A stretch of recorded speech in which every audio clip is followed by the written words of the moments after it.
Hey guys, so I'm in the process of moving from one home to another, and I thought now would be a great time to show you guys everything I've worked on in the past year. So we're in kind of a weird situation where we were in a rental house for about a year, and all of my art done before we moved was at my mother's house, where I'm actually at right now because of Ida. So everything I made while in Norco was actually all in one place. It didn't make it over here until now. And it's in two portfolios. Well, three. One's in my teaching portfolio, but that's in another town. And things are a mess right now because of Ida. But I wanted to show you guys most of what I got to work on this year. Not that this year is over, but when I say this year, I mean from the time we moved. So like August 2020 to this point now, which is like mid-September 2020. So mostly a lot of field tests and standalone illustrations. Most of these are actually tied to tutorials that I've shared with you guys. And this isn't all-inclusive because I did a bunch of Christmas paper children during last December, and they're not part of this because they're three-dimensional objects. But anyway, this is most of the 2D art that I worked on this year. Let's go. It mostly fits into two portfolios. A lot of it is larger, so it doesn't really fit into this. But this is what Michael's had in a pinch. So this is what I've got. And this is in no way, shape, or form chronological order or anything like that. They're just kind of put in here to protect them. As I was saying, so this is the Shapira-Farben Fieldtest. This is the Superior Fieldtest and the Mia Fieldtest. And wow, did those Mia watercolors disappoint me. This is the Mei Liang Fieldtest. This is actually older. This was done before I moved from Nashville, and it was part of a live stream where I showed you guys how to paint like betta fish using metallic watercolors. It just happened to be floating. These are the result of one of the World Watercolor Month live streams where I shared some of my favorite watercolor techniques with you guys. This is my New Year's, so 2021 illustration. This was done in December, and I think I shared the tutorial with you guys. This did not turn out the way I wanted it to, so I never shared the tutorial.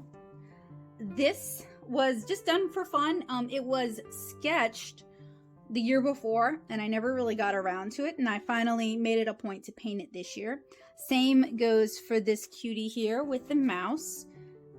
This was done as a test to demonstrate how to freehand paint flowers when I was showing you guys how to paint watercolor eggs. This was to test, oh my goodness, I cannot remember which alcohol markers. I'm so sorry. Maybe shuttle art markers. It's been a while. There's a bunch of them here. These are the granulation tests for the superior watercolors to kind of test how well they would work for backgrounds for comics. This is the Paul Rubens iridescent watercolor paper field test. These are Edagami postcards. These were painted a while back. These were a test of the Maritini watercolor rounds. This is the test of the Paul Rubens watercolor rounds. This is a Mardi Gras illustration that I created. This was from Christmas, and I think it has a tutorial attached to it. This I painted just kind of for fun. It's one of the Lilliputian living illustrations, and it's got a tutorial attached to it. Has a tutorial attached to it. Has a tutorial attached to it. This was the, Supervision Watercolors Field Test. This was the PWC Watercolors Field Test. This was the Rembrandt Watercolor Field Test. This was the Paul Rubens Watercolor Field Test. And these are all Lilliputian living illustrations. This was another Christmas or winter illustration with a tutorial attached. This was just painted for fun and has a tutorial attached. Also painted for fun. I wanted to try out a few different techniques and has a tutorial attached. This was, I never shared the video for this, even though I really like how the piece turned out. I wanted to try using Marie Chinese watercolors to do Western style watercolor. And I don't know why I never shared it, because I do really like the piece. The piece turned out really pretty. This was painted for fun and had a tutorial attached. This is my latest. This was painted here in Luling during Ida. And this is an exercise in humidity management. And I will have the tutorial to share. It's not going to be a tutorial really. It's really going to be me talking about Ida and talking about humidity management and how to paint in high humidity situations, because that is actually a factor that some artists face. Go figure. And then these are larger pieces. So these are the 4 comas from volume 2. So they're a little bit older. These are the illustrations for the volume 2 charms. These were Valentines that I created this year. This was the launch illustration for volume 2. And then these won't fit. So this is my Firefly illustration that I shared the tutorial for. I really like how that turned out. This is a recent watercolor illustration of Kara enjoying some Ponchatoula strawberries, and that's gonna have an art chat. This is, they're all watercolor illustrations, what can I say? But a camping trip illustration of Kara and her family, and it has a tutorial attached. I really need to get those plastic clear bags for these. This is an older piece that I'd pulled out to put in my portfolio to show my classes. And this is an illustration of Kara blowing powdered sugar off of some beignets. And an illustration of Kara standing atop a mountain of seafood. And now that I'm looking at this, I realize how much of my art is actually, like of my recent art, is actually in my portfolio that I bring when I teach classes.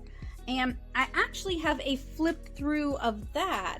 So I'll try to include that, and that'll kind of catch us up. It's not going to be totally inclusive, but there's some pieces that I really like that are not in the storage portfolios. They're in my class portfolio, and I'd like to be able to share them with y'all.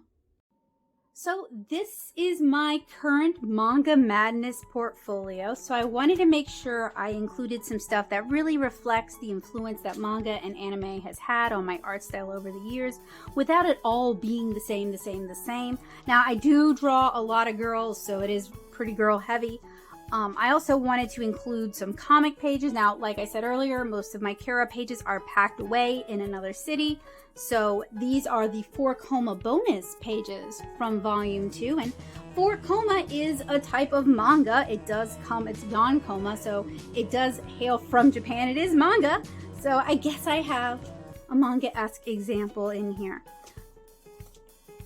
But I also wanted to include pieces that had a lot of faces, had a lot of expressions, had a lot of expressive hair and body language. So yeah, not too long, not too short. A good length, I would say.